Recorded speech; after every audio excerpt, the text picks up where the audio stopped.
ലീന പറഞ്ഞത് ഈ അസുഖത്തിന്റെ പേര് ജിംനേഷ്യം. ജിംനേഷ്യം അല്ല, മഗ്നീഷ്യം.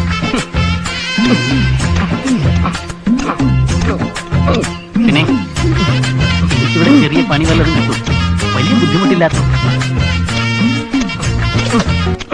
പിന്നെ എനിക്കിവിടെ ചെറിയ പണി വല്ലതും കിട്ടുമോ, വലിയ ബുദ്ധിമുട്ടില്ലാത്തത്? ബുദ്ധിമുട്ടില്ലാത്ത പണി പാട്ട് പാടുന്നതാണ്, കേൾക്കുന്നവർക്ക് മാത്രമേ ബുദ്ധിമുട്ടുള്ളൂ. ചെറിയ പണിയാലും മതി, വല്ല നെറ്റ് മുറുക്കലോ മറ്റോ. നിന്നെ ഇവിടെ പണിക്ക് നിർത്തിയാൽ പിന്നെ എനിക്ക് പണിയാവും. നീ ഒരു കലാകാരൻ, ഗായകനല്ലേ? ആ വഴിക്ക് ചിന്തിക്ക്. ഇവിടെ വെച്ച് വേണ്ട, റോഡിൽ ഇറങ്ങിയിട്ട് മതി. കേടായി കിടക്കുന്ന കാറുകളൊക്കെ സ്റ്റാർട്ടാവും. എന്തിനു പാട്ടും